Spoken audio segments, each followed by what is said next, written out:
போது ஒரு வெயிட் பண்ணிட்டு இருப்போம் அந்த ஃபர்ஸ்ட் டென்ஷன் அந்த மாதிரி தான் வந்து Prashanth கேட்காரு. So I'd like to call Prashant Raman, director of the movie, to say a few words.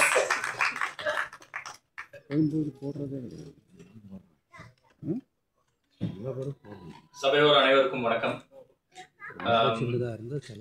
சின்ன படங்கள் ஜெயிச்சா மட்டும்தான் அந்த இண்டஸ்ட்ரி ஹெல்த்தியா இருக்கு அப்படின்னு சொல்லுவாங்க. அதை எப்பவுமே மனசுல வச்சுக்கிட்டு தொடர்ந்து சின்ன படங்களுக்கு சப்போர்ட் பண்ற டைரக்டர் சுசீந்திரன் சார். நான் வந்து நான் யார்கிட்டையும் ஏரியா ஒர்க் பண்ணல சார். படங்கள் பார்த்து தான் நான் படம் பண்ண கற்றுக்கிட்டேன். அப்படி நான் பார்த்த படங்கள்ல மிக முக்கியமான படம் வந்து நான் மகானல்ல. என்னோட ஆல் டைம் ஃபேவரட் சார் அது. நீங்கள் தொடர்ந்து அந்த மாதிரி படங்கள் பண்ணணும்னு ஆசைப்படுறேன். ஒருவேளை நீங்கள் நான் மகானல்ல 2 பண்ணீங்கன்னா நான் தான் ஃபர்ஸ்ட் ஆளாக இருப்பேன் பார்க்கறதுக்கு. ரொம்ப நன்றி சார். அண்ட் ப்ரொடியூசர் சார், இந்த படத்தோட ப்ரொடியூசர். அதுக்கு முன்னாடி ப்ரொடியூசரை பற்றி பேசுறது மாதிரி நான் ஒரு 2 பேருக்கு தேங்க்ஸ் சொல்லணும். யாருன்னா ஆக்டர் பாபி சிம்மா சார். இந்த படத்துக்கு லாஸ்ட் மினிட்ல படத்தில் ஒரு ஹெல்ப் ஒன்று பண்ணாரு. அதுக்கு ரொம்ப ரொம்ப நன்றி சார். நான் உங்களுக்கு ரொம்ப பெரிய நன்றி கடன் பட்டிருக்கேன். அண்ட் இந்த படத்துக்கு வெளியில இருந்து சப்போர்ட் பண்ண மக்கள் செல்வம் விஜய் சேதுபதி அவர்களுக்கும் என்னுடைய மனமார்ந்த நன்றி. நான் வந்து இதே சாலி கிராமத்தில் ஒரு பிரபலமான பிஸா ஷாப்பில் ஒரு பிஸா டெலிவரி பாயாக ஒர்க் பண்ணிட்டு இருந்தேன். அங்கேருந்து தான் இப்போ நான் டைரக்டர் ஆகியிருக்கேன். இந்த இடத்துக்கு வர்றதுக்கு காரணமாக இருந்து என்னுடைய நண்பர்கள், என்னோட ஆசிரியர்கள், என்னோட அண்ணன் செந்தில், இவங்க எல்லாருக்குமே நான் என்னுடைய நன்றியை தெரிவிச்சுக்கிறேன். அண்ட் நான் முதல்ல ஒரு ஆல்பம் சாங் பண்ணேன். அந்த சாங் மூலியமாக தான் நான் சினிமாக்குள்ள இன்ட்ரடியூஸ் ஆனேன். அந்த சாங்கை ப்ரொடியூஸ் பண்ண ப்ரொடியூசர் எஸ் காமாட்சி கனிமொழி அவர்களுக்கும் என்னோட நன்றி. அண்ட் இந்த படத்தோட ப்ரொடியூசர் என்னுடைய முதல் படம் தம்பிதுரை சார். தம்பிதுரை சார் எப்படின்னா இந்த வெத்தலையிலேருந்து பித்தளை எடுப்பாங்க தெரியுமா, கேள்விப்பட்டிருக்கீங்களா? அது வந்து வேற யாரும் இல்லை, அவர் தான். இந்த ஊர்ல சந்தையிலலாம் வந்து பார்த்தீங்கன்னா துண்டு போட்டு உள்ள கையை விட்டு பேரம் பேசுவாங்க தெரியுமா? அதுல வந்து எக்ஸ்பர்ட் அவரு. தலைவன் கையில துண்டை எடுத்துட்டாருன்னா மாற்றவன் சத்தம், அந்த மாதிரி ஒரு ஆளு. ஆனா என்னன்னா இதுல வந்து நல்லதும் நடந்திருக்கு, கெட்டதும் நடந்திருக்கு. நல்ல விஷயங்கள் நடக்கும்போது அந்த கிரெடிட் அவர் எடுத்துப்பாரு, கெட்ட விஷயங்கள் நடக்கும்போது அதுல என்ன மாட்டி விட்டுருவாரு. இது வந்து வழக்கமா நடக்கிற விஷயம். இது வந்து எங்க மாட்டி விட்டார் அப்படின்னா வந்து ராதாரவி சார் கிட்ட. அதாவது நான் வந்து இப்படி ஒரு கேரக்டர் இருக்கு சார், ராதாரவி சார் பண்ணா நல்லா இருக்கும் அப்படின்னு நான் வந்து சொல்லிட்டேன். இவர் வந்து துண்டை தூக்கிட்டு கிளம்பிட்டாரு. நான் வந்து என்ன நினைச்சுக்கிட்டு இருக்கேன்னா, அவரு தலைவன் சும்மாவே ஸ்வாக், வாயத்தை வந்தாலே செந்தமிழ், என்ன நடக்க போகுதுன்னே எனக்கு தெரியல, நான் ஃபோன் பண்ணி பேசுறேன்ப்பா அப்படின்னு சொன்னாரு.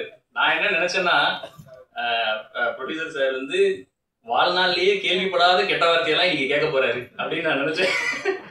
ஆனா வந்து திடீர்னு ஃபோன் பண்ணி நான் பேசிட்டேன்ப்பா, ராதாரவி சார் ஓகே சொல்லிட்டாரு, ஆனா உன்னை மீட் பண்ணணும்னு கூப்பிடுறாரு அப்படின்னு சொன்னாரு. எனக்கு வந்து ஒரு செகண்ட் ஒன்றும் புரியல. சரி, ராதாரவி சார் கூப்பிட்டாரு, நம்ம போய் தானே ஆகணும் அப்படின்னு சொல்லிட்டு நானும் போயிட்டேன். அங்க போனா கீழே அவரோட ஆஃபீஸ், மேல வீடு. நான் கீழே போனேன், இல்லை உங்களை வீட்டுக்கு வர சொல்லிட்டாங்க அப்படின்னு சொன்னாரு. நான் மேலே போனேன். நான் மேலே போய் அவரை பார்க்கும்போது உண்மையிலேயே ஒரு கேங்ஸ்டருக்கு ஷாட் வச்சா எப்படி இருக்கும் அதே மாதிரி ஒரு சேர்ல அந்த பக்கம் திரும்பி உட்காந்து படம் பார்த்துக்கிட்டு இருந்தாரு. டிவியில பாத்தீங்கன்னா இந்த பாஷா படத்துல கம்பத்துல கட்டி வச்சு அடிப்பாங்கல்ல, அந்த சீன் ஓடிட்டு இருக்கு. எனக்கு வந்து இன்னைக்கு என்னமோ ஒரு சம்பவம் நடக்க போகுது அப்படின்னு நான் வந்து முடிவு பண்ணிட்டேன்.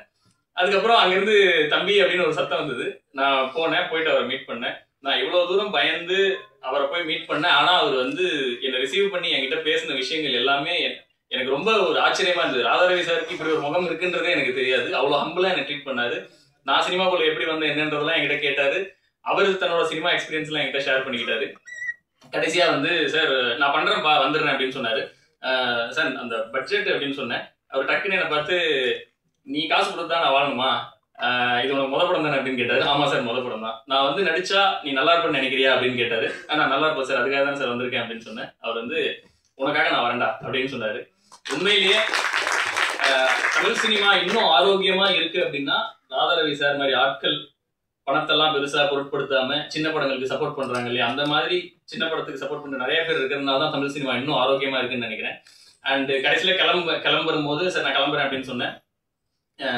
அந்த தம்பிதுரை ஷூட்டிங் ஸ்பாட்டுக்கு வந்துருவார்ல அப்படின்னு கேட்டாரு. எனக்கு ஒரே ஜாலி. நான் என்னன்னா அந்த கம்பத்தில் கட்டி வச்சிருக்கிற சீன் நமக்கு இல்ல, ப்ரொடியூசருக்கு தான் போல அப்படின்னு. சார் நீங்க கவலைப்படாதீங்க, அவர் கண்டிப்பா ஷூட்டிங் ஸ்பாட்டுக்கு வருவாரு. அப்படியே வரனாலும் அவர் வீட்டு அட்ரஸ், ஆபீஸ் அட்ரஸ், அவரோட எக்ஸ் கேர்ள் ஃப்ரெண்டோட வீட்டு அட்ரஸ் கூட எனக்கு தெரியும். அவர் வீட்டுக்கு வரலாம் கூட அங்க வந்துருவாரு. நேரம் அங்கே போய் சம்பவம் பண்ணிடலாம் அப்படின்னு சொல்லி அங்கிருந்து தப்பிச்சு வந்தேன். அண்ட் இந்த ஜோக்ஸ் எல்லாம் தாண்டி எங்க ப்ரொடியூசர் எப்படின்னா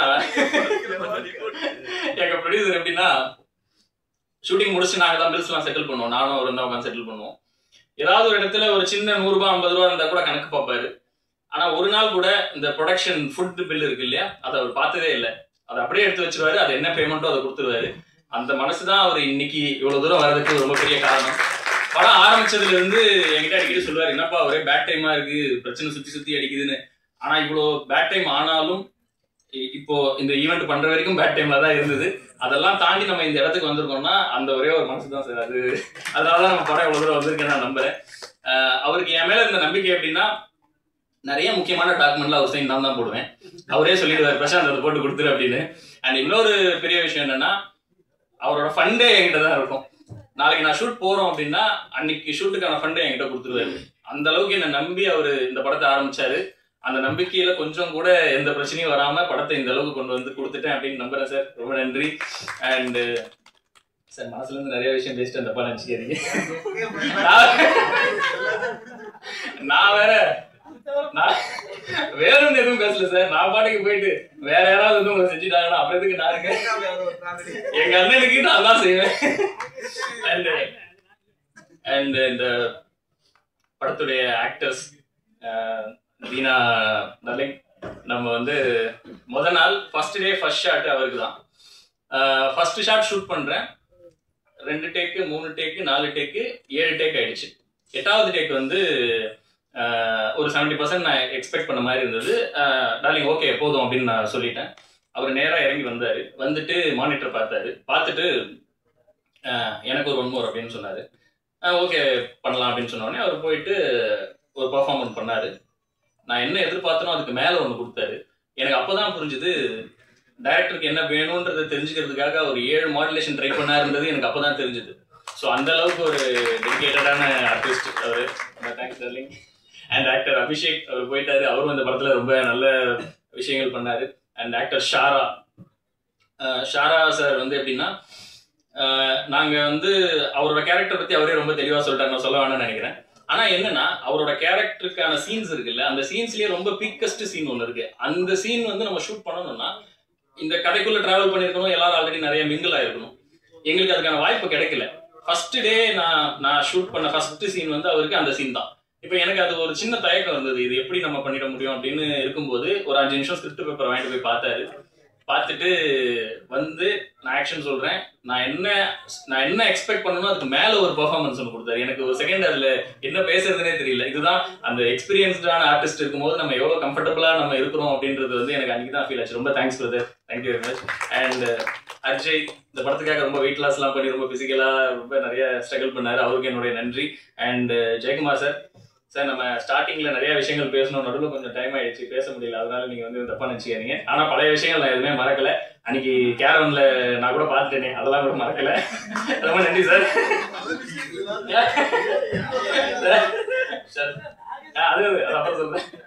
ஆக்டர் சரத் ரவி பிரதர், நான் இந்த படத்துக்கு காசு பண்ணும்போது என்ன தவிர எல்லாரும் அவருக்கு அகைன்ஸ்டா இருந்தாங்க. ஏன்னா இந்த கேரக்டர் இவரால் பண்ணிட முடியுமா அப்படின்னு ஒரு விஷயம் ஒன்று இருந்தது. பொதுவாகவே இங்க இண்டஸ்ட்ரியில வந்து ஒரு வில்லன் அப்படின்னா வந்து நல்லா பல்கா ஹைட் அண்ட் வெயிட்டா இருக்கணும் அப்படின்னு ஒரு எண்ணம் இருக்கும். எனக்கு அதுல உடன்பாடு இல்லை. ஏன்னா படம் ஃபுல்லா கேங்ஸ்டர்ஸ் எல்லாரும் அப்படிதான் இருக்காங்க. எனக்கு ஒரு கேரக்டராவது கட் பண்ணி கான்ட்ராஸ்டா பண்ணணும்னு எனக்கு ஒரு ஐடியா இருந்துகிட்டே இருந்துச்சு. நிறைய பேர் அதை பண்ணி ப்ரூவ் பண்ணிருக்காங்க. பகத் ஃபாசில் சார்லாம் நிறைய பண்ணிட்டாரு. அப்படி இருக்கும்போது நான் அப்படி ஒன்று ட்ரை பண்ணணும் அப்படின்னு நான் நினைச்சேன். அது நான் எதிர்பார்த்ததை விட அவர் ரொம்ப நல்லா பண்ணி கொடுத்தாரு. அண்ட் இன்னொரு விஷயம், சரத் ரவி பிரதர் வந்து, சரத் ரவின்னு சொன்னா நிறைய பேருக்கு தெரியுமான்னு தெரியல, ஆனா இந்த படத்துல நான் வந்து அவருக்கு ஒரு பேர் ஒண்ணு வச்சிருக்கேன். படம் முடிச்சுட்டு வந்ததுக்கு அப்புறம் கண்டிப்பா எல்லாரும் நீங்க அந்த பேரை சொல்லிதான் கூப்பிடுவீங்க. அப்படி கூப்பிட்டீங்கன்னா நான் ஜெயிச்சுன்னு அர்த்தம். ரொம்ப நன்றி பிரதர். அண்ட் ஹீரோயின் சாரா, இவங்களை பத்தி நான் ரொம்ப பேச முடியாது. அவங்க சொன்ன மாதிரி தான் ரொம்ப பெக்யூலியரான கேரக்டர். படத்துல இந்த ஃபர்ஸ்ட் ஹாஃப் ஹோல்ட் பண்ண போறது இவங்க தான். ஒரே ஒரு விஷயம் மட்டும் சொல்றேன் அவங்கள பத்தி. நீங்க உலக சினிமா பார்க்குற ஆட்களா இருந்தா இந்த கேரக்டர் ஈஸியா கனெக்ட் ஆகும். ஆனா உள்ளூர் படங்கள் பாக்குற ஆளா இருந்தா கொஞ்சம் காம்ப்ளிகேஷன் தான் அது. இது நான் ஏன் சொல்றேன்றது நீங்க இப்ப புரியாது. நீங்க படம் பாருங்க, பார்த்துட்டு நீங்களா வந்து அப்ப புரியல இப்ப புரியுது, அந்த மொமெண்ட் உங்களுக்கு வந்து கிடைக்கும். தேங்க்யூ சாரா அண்ட் அனந்த்ராக் பிரதர், தேங்க்யூ வெரி மச். இந்த படத்துல நீங்க பண்ண சப்போர்ட் ரொம்ப நன்றி பிரதர். நான் வந்து முதல்ல அவருக்கு ஸ்டோரி சொல்லலான்னு போனப்ப ஒரு டப்பிங் ஸ்டுடியோக்கு போன உடனே அவர் என்ன, நான் சொல்றதுக்கு முன்னாடி அவர் முதல்ல சொல்லிட்டாரு, தம்பிதுரை சார் ப்ரொடியூஸ் பண்றாரு, பிரசாந்த் நீங்க டைரக்ட் பண்றீங்க, நான் நடிக்கிறேன், நீங்க வந்து கால் ஷீட் எப்பன்னு மட்டும் சொல்லுங்க, உங்களுக்கு விருப்பம் தான் ஸ்டோரி சொல்லுங்க அப்படின்னு சொல்லிட்டாரு. எனக்கு வந்து உண்மையிலேயே ரொம்ப சந்தோஷமா இருந்தது brother. Thank you very much. And finally படத்துடைய ஹீரோ லிங்கா, நீங்க தான் brother hero.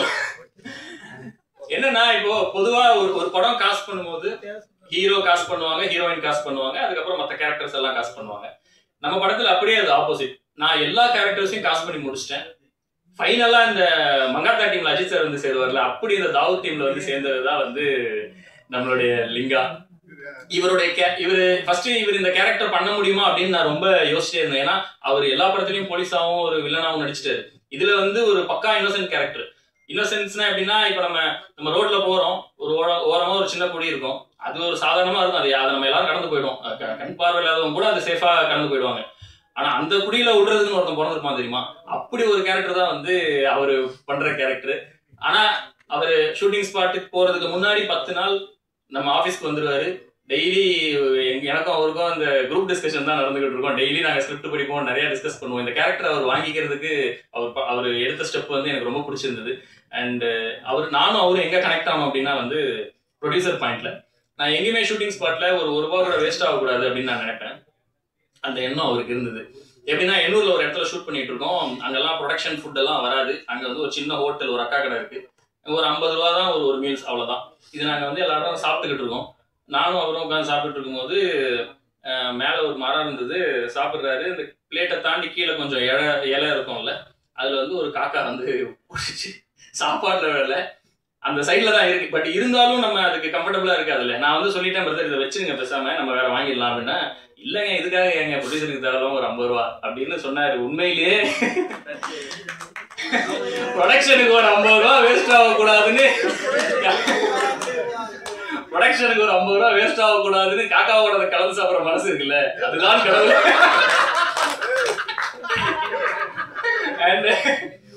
And music director Rakesh Ambikapathi. Rakesh என்னுடைய நண்பன், ஓகேங்களா. இது அவரு கொஞ்சம் பதட்டத்துல நிறைய பேசிட்டாரு, நீங்க யாருக்கும் அதை தப்பா எழுதிட வேண்டாம். ராகேஷ்க்கும் எனக்கும் உள்ள நட்பு எப்படின்னா, நான் ஒருவேளை எனக்கு இந்த படத்துல கிடைச்ச கம்ஃபர்ட் அடுத்த படத்துலையும் கிடைச்சா நான் இதே மேடையில சொல்ல தயாரா இருக்கேன். என்னோட அடுத்த படத்தோட மியூசிக் டைரக்டர் வந்து ராகேஷ் தான். ஸோ அந்த அளவுக்கு என்னுடைய நெருங்கிய நண்பன். அண்ட் அவர்கிட்ட எனக்கு ஒரே ஒரு பிரச்சனை தான் இருந்தது. என்னன்னா, இந்த படம் நாங்கள் எடிட் பண்ணி முடிக்கும் போது கரெக்டாக ஒரு மேரேஜ் நான் அவுட் கொடுக்குறேன், அவர் மேரேஜ் இன்விடேஷனை கொடுக்குறாரு. நான் வந்து எனக்கு திடீர்னு மைண்ட் என்ன போயிடுச்சுன்னா, நம்ம ஒரு லவ் மூவியோ இல்லை ரொமான்டிக் மூவி பண்ணியிருந்தா ஓகே, இந்த டைமில் ஒர்க் அவுட் ஆகும். அட்லீஸ்ட் ஒரு 3 மாசத்துக்கு அப்புறம் கொடுத்தா கூட இந்த அடிதடி எல்லாம் ஒர்க் அவுட் ஆகும் அப்படின்னு யோசிச்சேன். ஆனா வந்து கரெக்டா அதை வாங்கிக்கிட்டு எனக்கு அவர் கொடுத்த அவுட்டு, நான் அந்த ஃபர்ஸ்ட் டைம் அவர் எனக்கு கொடுத்த ஃபர்ஸ்ட் டிராஃப்டை பார்க்கும்போது அவர் வீட்டில் எவ்வளோ அடி வாங்கினாருன்றது எனக்கு இங்கே தெரிஞ்சுது. Thank you brother, thank you very much. And lyricist Arun Bharathi என்ன, அவருடைய 100வது பாடல் என்னோட படத்துல இருக்கிறது எனக்கு மிகப்பெரிய சந்தோஷம் அண்ட் பெரிய பெருமை எனக்கு. அவரோட 50வது பாடல் நான் தான் பண்ணேன். அண்ணா உங்களோட 150 நான் தான் பண்ணுவேன், 200 நான் தான் பண்ணுவேன். அருண் பாரதி அண்ணா எனக்கு எப்படின்னா, நம்ம லைஃப்ல நம்ம ஏதோ ஒரு பிரச்சனை நோக்கி போயிட்டே இருப்போம். திடீர்னு யாரோ வருவாங்க, அவங்கள நமக்கு முன்ன பின்ன தெரியாது, ஆனா நமக்கு நல்லதா செய்வாங்க. ஏன் அவங்க நமக்கு நல்லது செய்யறாங்கன்னே தெரியாது. அதுக்கெல்லாம் காரணம் என்னவா இருக்கும்னா, நம்ம பேரண்ட்ஸ் செஞ்சு வச்ச நல்ல விஷயமா இருக்கும். அப்படி என் லைஃப்ல வந்ததுதான் வந்து அருண் பாரதி அண்ணன். அவர் வந்து பெரிய பெரிய படங்களுக்கு லிரிக் பண்ணாலும் வீக்லி ஒன்ஸாவது என்கிட்ட ஃபோன் பண்ணி, பிரசாந்த் என்ன பண்றீங்க, எப்படி அடுத்து என்ன பண்ண போறீங்கன்னு எனக்கு கேர் பண்ணிக்கிட்டே இருப்பாரு. அண்ட் அது எனக்கு ஒரு பெரிய பூஸ்டப்பா இருந்தது. ரொம்ப நன்றி, தேங்க்யூ வெரி மச். அண்ட் படத்தோட DOP Sarath Valaiyapathi and team, நீங்க ஒரு கேமராமேனா ஒர்க் பண்ணதை மீறி பர்சனலா இந்த படத்துக்கு நிறைய இன்புட் கொடுத்தீங்க, நிறைய விஷயங்கள் நீங்க பண்ணீங்க. அது ரொம்ப நன்றி பிரதர். உங்களுக்கும் உங்களுடைய டீமுக்கும் மிகப்பெரிய நன்றி. அண்டு பிரெண்டன் சுஷாந்த், ப்ராப்பரான ஒரு பிளானிங், ப்ராப்பரான ஒரு எக்ஸிகியூஷன். நான் நினைக்கிறேன் ஒரு 2-3 வருஷத்துக்கு அப்புறம் நான் படம் பண்ணேன்னு தெரியல, ஆனால் நீங்கள் கண்டிப்பாக பெரிய இடத்துல இருப்பீங்கன்னு நினைக்கிறேன். I wish you all the best brother. And இந்த படத்தோட sound design, editor Sathish and Chandru, colourist, VFX Vetri, இவங்க எல்லாருக்குமே என்னோட நன்றி. நீ உங்களோட எஃபர்ட்ஸ் வந்து படத்தில் பார்க்கும்போது எல்லாருமே ஆல்ரெடி சொல்லிட்டாங்க. அண்ட் மிக்சிங் இன்ஜினியர் ராஜா வந்திருக்காரான்னு தெரியல, இருக்காரா? Yes brother. நான் மாலை போட்டிருக்காரு, பட் நான் வேற அவரை பற்றி நான் வேற மாலை போட்டிருக்காருன்னு நம்பிடாதீங்க. அதை நான் வந்து முதல்ல அவரை மீட் பண்ணது வந்து ஒரு பார்ட்டியில். அன்னைக்கு அவரோட மிக்சிங் திறமையை நான் பார்த்தேன். அன்னைக்கே முடிவு பண்ணிட்டேன், தாவூத் அவர் தான் மிக்ஸ் பண்ண போறாரு அப்படியே. Thank you brother, thank you very much. And இந்த படத்துல வந்து 2 ப்ரொடக்ஷன் கண்ட்ரோலர்ஸ் எனக்கு கொடுத்தாங்க. ப்ரொடியூசர் வந்து 2 ப்ரொடக்ஷன் கண்ட்ரோலர்ஸ் கொடுத்தாங்க. ஒன்று வந்து அஜய், இன்னொரு வந்து முத்துன்னு ஒருத்தர் இருக்காரு. இவங்க 2 பேரும் எப்படின்னா அவங்க திறமைக்கு வந்து இங்க இருக்க வேண்டிய ஆளே இல்லை. அவங்க எங்க இருக்கணும்னா இந்த 2 பக்கம் சோஃபா போட்டு நடுவில் ஒரு மேடம் உட்காந்து பஞ்சாயத்து பண்ணுவாங்கல்ல, அந்த மாதிரி இடத்துல இருக்க வேண்டிய ஆளுங்க. பிரதர் கூடிய சீக்கிரம் நான் உங்களை பார்க்கணும்னு ஆசைப்படுறேன் brother. And PRO Bhuvan, thank you brother. Generous entertainments last மினிட்ல வந்து நம்ம டேப் பண்ணோம். படம் ரிலீஸ் பண்றோம்ன்றதை தாண்டி நிறைய விஷயங்கள் நீங்க படம் ரிலீஸுக்கு நிறைய இன்புட்ஸ் கொடுத்தீங்க, ரொம்ப நன்றி. நம்ம தொடர்ந்து ஒர்க் பண்ணுவோம். And radio Mirchi, Gayathri, Pavi, Sivasankari madam எல்லாருக்கும் ரொம்ப நன்றி. And trend music MD Raja Ramamoorthy and Usha, Jitesh and Hari எல்லாருக்கும் என்னோட நன்றி. அண்ட் கடைசியா பிரஸ் அண்ட் மீடியா.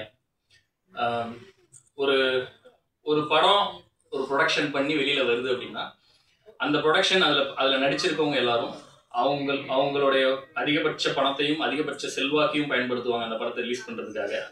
எங்ககிட்ட அந்த மாதிரிலாம் எதுவுமே இல்லை. எங்கள் ப்ரொடியூசர் பேக்கெட்லாம் ஆல்ரெடி ஓட்டே ஆயிடுச்சு. இதுக்கப்புறம் காசுலாம் கேட்டோம்னா வந்து கத்தி படத்தில் வர மாதிரி தண்ணிக்குள்ளே இறங்கி கொடுத்தருக்குள்ள பண்ணிப்பாரு, அந்த மாதிரி.